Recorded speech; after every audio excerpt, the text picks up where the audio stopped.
Kenapa sih cari duit itu susah? Kenapa sih kita ini kok melarat? Kenapa sih kok kita ini tidak punya duit yang banyak, tidak punya uang yang berlimpah? Nah, apa yang kita rasakan ketika kita pegang uang?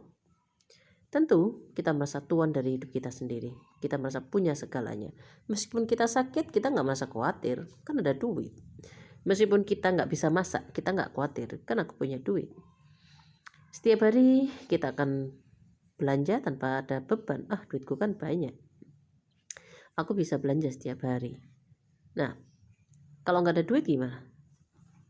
Meskipun kita hidup sendirian, aku kan punya duit, tinggal gaji orang aja untuk jadi pembantu di rumah. Aku sudah punya teman hidup.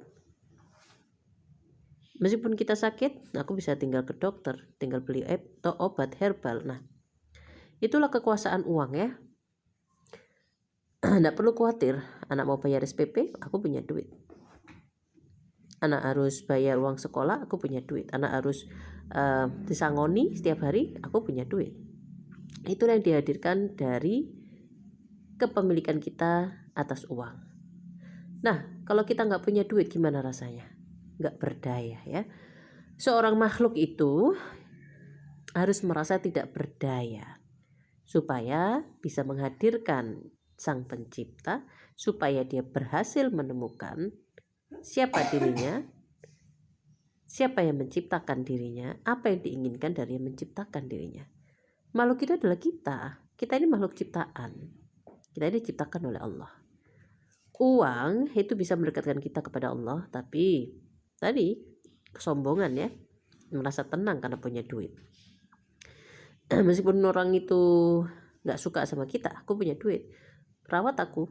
Misalnya kita punya baby sister untuk anak kita, atau punya baby bukan baby ya, grandparents old parents, orang sepuh, perawat orang sepuh.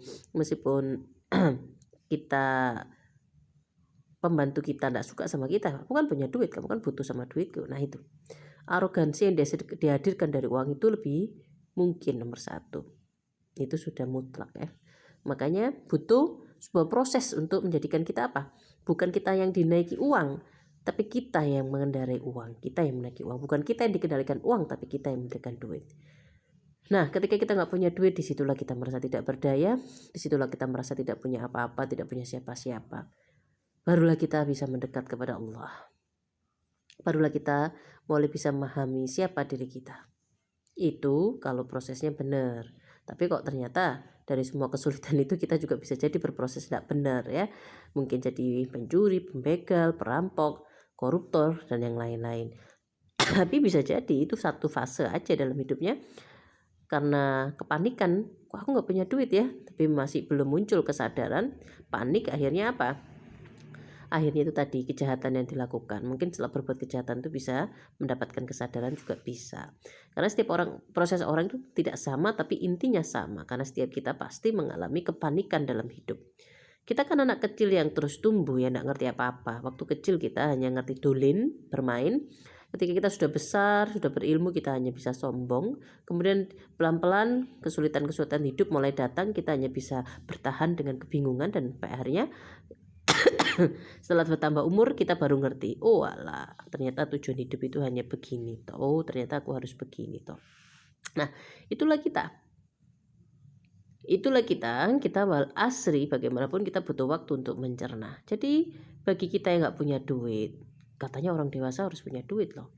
Jadi orang dewasa nggak boleh, apalagi orang dewasa yang sudah berumah tangga, yang sudah punya anak, nggak boleh dalam kamusnya nggak punya duit. Kata siapa? Banyak orang dewasa yang nggak punya duit ya. Kenapa kita harus nggak punya duit? Karena kita harus menghamba kepada Allah. Harta terbaik adalah harta yang kita naiki, bukan harta yang menaiki kita. Bukan kita dikendalikan uang, tapi uang yang kita kendalikan. Sama seperti ini. Ketika kita mau ngadakan resepsi untuk anak kita menikah, habis berapa juta? Oke, kita kalangan kelas biasa. Saya kalangan kelas biasa, tentu uangnya itu sekitar 30 atau 80 jutaan ya. Nah, anggaplah 30 juta yang paling ringan. Rela hati? Rela hati. Tapi kalau kita infak sebesar itu karena kita butuh kepada Allah, misalnya kita sakit, Kita punya uang yang nganggur sebesar itu, rela enggak meskipun kita butuh? Meskipun kita sudah bertambah tua, kita tahu kita pengen masuk surga, rela enggak kita infak? Infak itu apa sih? Infak itu menyerahkan uang bukan karena orang itu, bukan karena kita sungkan segan, tapi karena kita mengharapkan kepada Allah, itu infak. Karena kita berharap kepada Allah. Hanya itu saja. Infak itu tidak harus ke masjid, tidak harus kepada yatim piatu, pada orang tua kita sendiri yang tidak berkecukupan. Takdir kita dan orang tua kan bisa berbeda. Orang tuanya biasa, kita kaya. Pada saudara kita, makanya ada urutannya kepada siapa infak itu diberikan kan. Nah, jadi kalau ternyata sekarang kita nggak punya duit, susah banget cari duit, hidup kita penuh rasa malu karena kita nggak punya duit, nggak bisa menafkahi keluarga kita. Setelah mendengarkan ini, perlu nggak sih kita malu? Mari kita berdamai dengan diri kita sendiri. Dengan cara terbaik adalah mengenali kita, siapa kita. Kita ini adalah makhluk ciptaan Allah. Allah yang menciptakan kita, apa yang diinginkan oleh Sang Pencipta kepada kita. Apapun yang kita sudah pernah alami adalah perjalanan untuk menggapai pemahaman itu. Yang sudah berlalu, yang kita sesali, itu sudah berlalu dan penyesalan itu harus ada. Tapi tidak boleh tenggelam dalam penyesalan. Kita harus bisa membingkainya dalam sudut pandang lebih baik yang namanya kesyukuran. Bersyukur kepada Allah untuk semua yang sudah terjadi. Bersyukur pada Allah karena kita dijadikan melarat 20 tahun, 15 tahun, 10 tahun, atau 50 tahun sekalipun. Kenapa? Karena itu membawa kita pada hari ini. Membawa kita kepada pemahaman bahwasanya benar.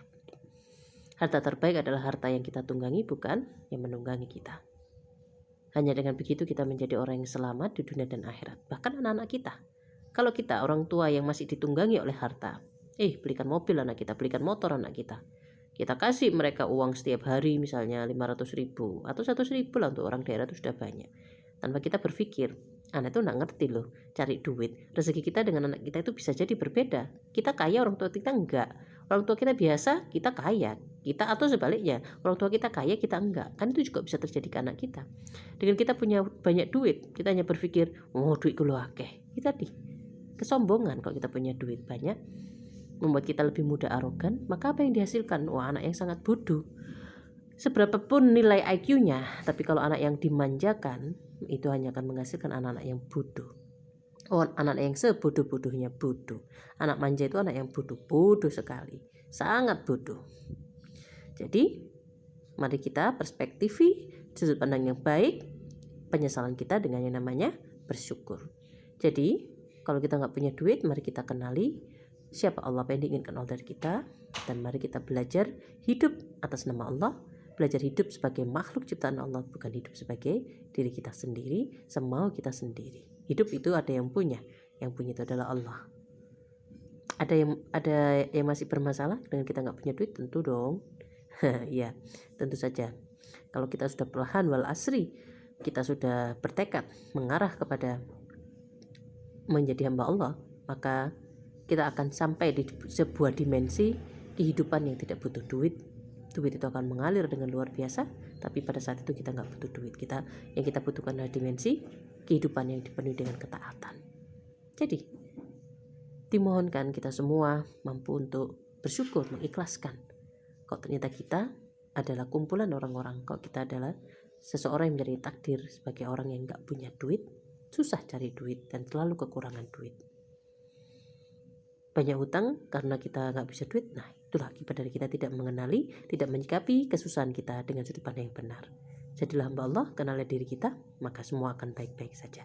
Selamat datang di kehidupan yang tidak butuh duit, yaitu kehidupan ketaatan.